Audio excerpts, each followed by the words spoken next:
Terus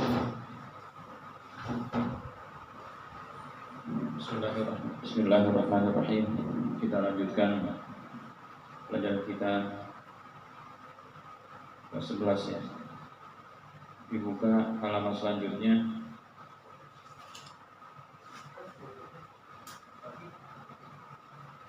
Bismillahirrahmanirrahim. Alhamdulillahirabbil alamin. Allahumma shalli wa sallim wa barik ala sayyidina Muhammadin wa ala alihi wa sahbihi ajma'in.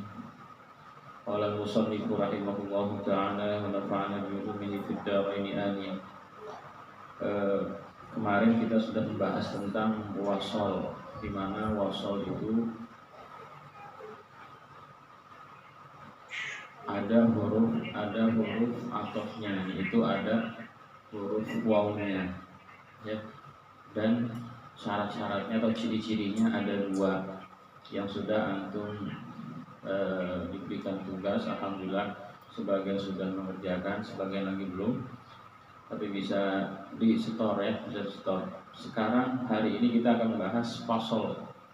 Fasol kebalikan daripada wasol. Kalau wasol ada huruf atofnya, itu wawunya, tapi kalau fasol tidak ada huruf atofnya ya.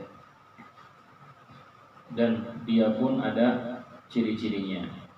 Kalau wasol cirinya 2, kalau fasol cirinya 5. Tapi tidak kita bahas semua ya, supaya lebih ringkas. Yang penting kita mengetahui, oh ini loh yang namanya wasol, ini yang namanya fasal. Yajibu fi khamsati mawadhi'a. Wajib apa nih? Wajib fasal, wajib enggak ada atofnya. Fi khamsati mawadhi'a, pada 5 macam atau 5 ciri.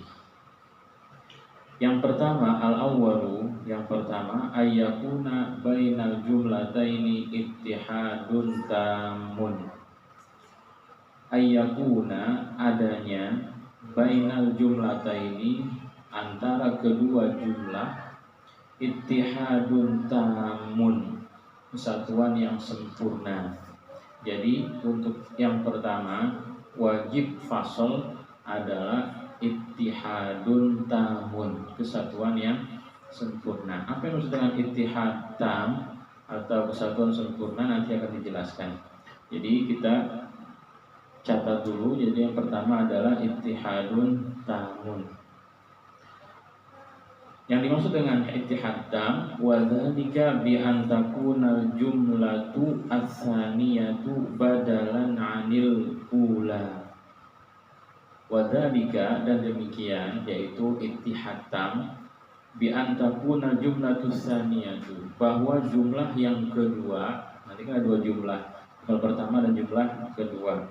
Jumlah yang kedua ini badalan 'anil ula, ganti dari yang pertama. Ganti dari yang pertama. Wal badalu fi niyati takraril 'amili, dan badal itu pada niat mengulangi oleh si yang melakukan atau yang sekarang kan yang berkata. Wa huwa, dan itu adalah dia, yaitu adalah dia. Artinya yang pertama di sini, kalau dia kemasukan badal atau taukid. Nah, ini kita membahas tentang nahwu dulu nih ya. Di nahwu itu kan ada yang namanya tawabi'. Tawabi itu ada 4, ada naat, ada atof, ada taukid, ada badal. 4. Naat ngikutin man'utnya, atof ngikutin ma'tufnya, taukid ngikutin mu'akkadnya, badal ngikutin mubdal minhunya. Jadi namanya tawabi ngikutin. Nah, tawabi ngikutin yang sebelumnya. Nah, kalau naat kita tidak membahas karena itu sifat. Lalu atof sudah kemarin. Nah, berarti kalau atof itu larinya kepada yang wasol. Nah, akan tetapi yang namanya taukid atau badal ini dia ngikutin sebelumnya atau menguatkan sebelumnya. Contoh di sini misalkan huwa, orang bilang apa? Dia, ya, dia. Itu namanya taukid. Misalkan kita suruh pergi, itu namanya apa? Taukid. Jadi jumlah yang pertama, yang kedua itu ngikutin sebelumnya. Itu namanya taukid. Contoh misalkan kita tulis ini pergi. Nah biasanya orang buat menguatkan. Nah di bahasa menguatkan adalah taukid, namanya pergi. Nah di sini tidak boleh pakai waw, atau jangan bilang pergi. Kenapa? Karena ini namanya taukid, dan taukid termasuk ittihadun tamun yang nggak pakai waw atau ya. Jadi bisa dikatakan yang namanya taukid termasuk ittihad tam. Begitu juga badal, karena badal pun ngikutin sebelumnya. Itu badal ngikutin mubdal minhunya, itu namanya badal. Mana contoh badal? Nanti kita akan contohkan misalkan ini. Ja'a al khalifatu Umar. Telah datang Khalifah Umar. Nah Khalifah jadi fa'ilnya ja'a. Nah Umar ngikutin Umaru, ini namanya badal. Siapa itu Umar ya Khalifah ini? Nah itu namanya apa? Namanya badal. Nah di sini badal pun nggak pakai waw atau. Nah ini ciri-cirinya. Yang pertama ittihad tam, dia bisa taukid, bisa badal. Jangan bilang ja'al khalifatu wa Umar. Nah, karena apa? Karena khalifah itu ya Umar. Ya khalifah tersebut adalah Umar. Contoh kita bilang qala nabiyyu Muhammad. Nah, qala habibu Umar misalkan. Nah, itu namanya badal. Nah, badal tidak pakai apa? Tidak pakai huruf atau.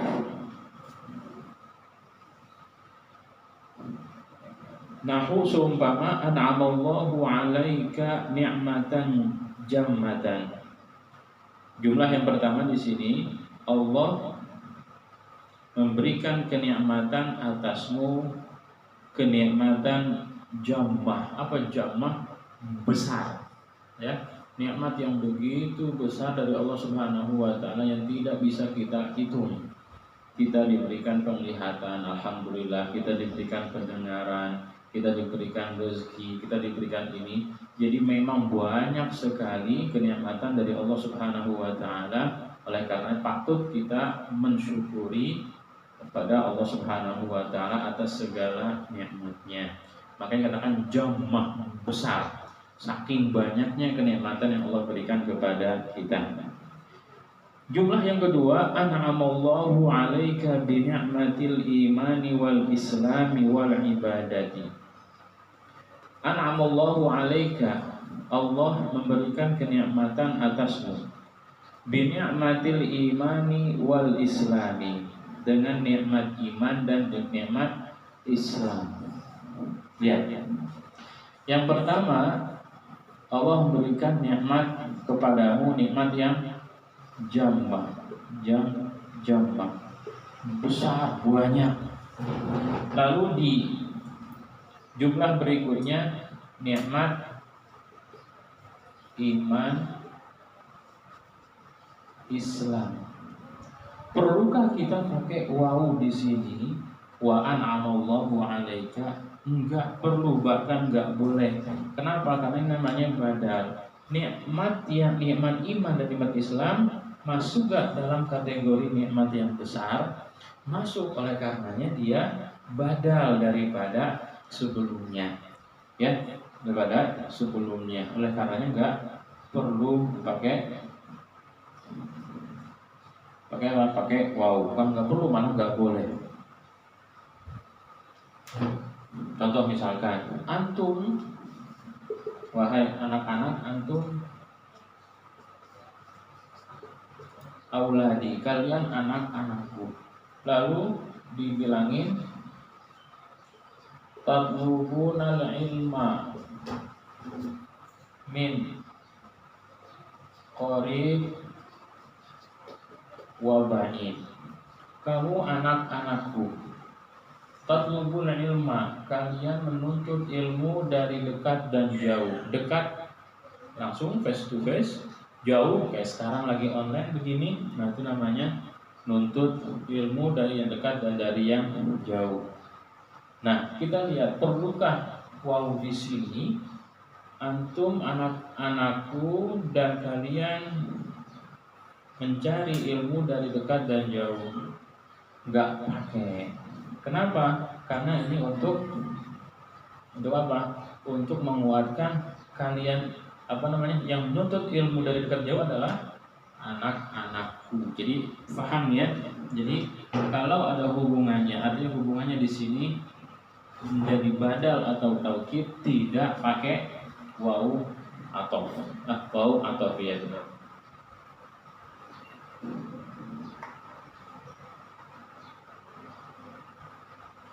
Kita lanjutkan. Wal ibadati dan ibadah. Nikmat Islam, iman dan ibadah. Itu termasuk ibadah, nikmat yang besar. Jadi namanya apa? Namanya badal atau taukid boleh.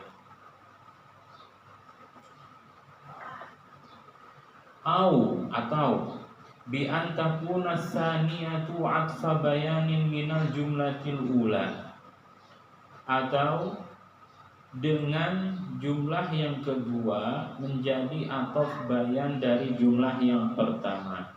Jadi kalau enggak taukid atau badal atau atof bayan. Kalau apa itu atof bayan? Ini namanya doang atof bayan, bukan atof bagian daripada atof yang kita tahu kembali kepada ma'tuf, tidak. Tapi kalau atof bayan ini justru identik dengan badal.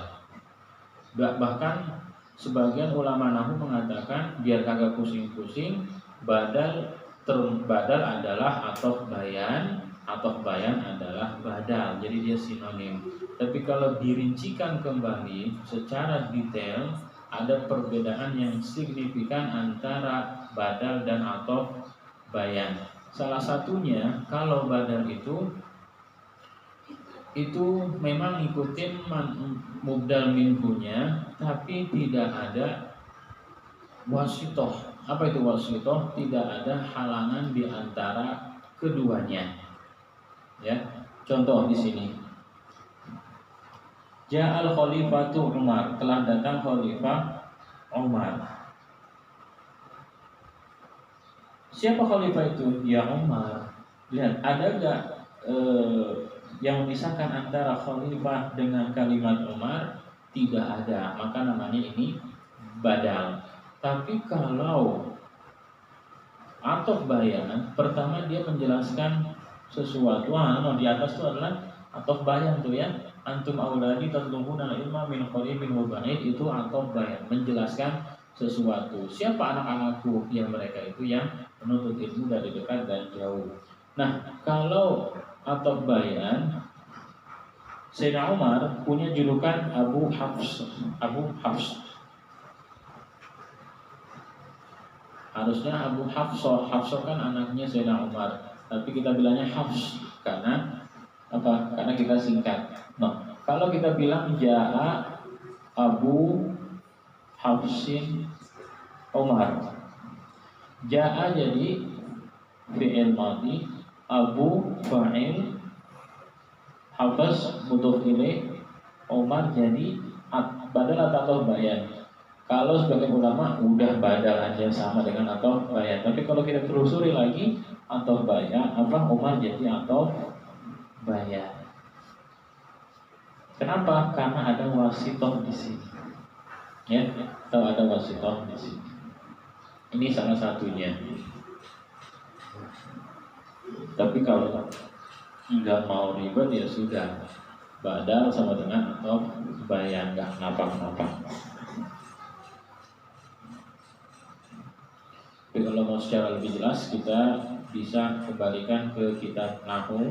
Di situ ada perbedaan antara bayan atau bayan dan badal. Min jumlatil ula, dari jumlah yang pertama. Fahadha bina'an 'alal qawli bi anna kulla badalin la yalzamu qawluhu 'atfa bayanin. Dan ini binaan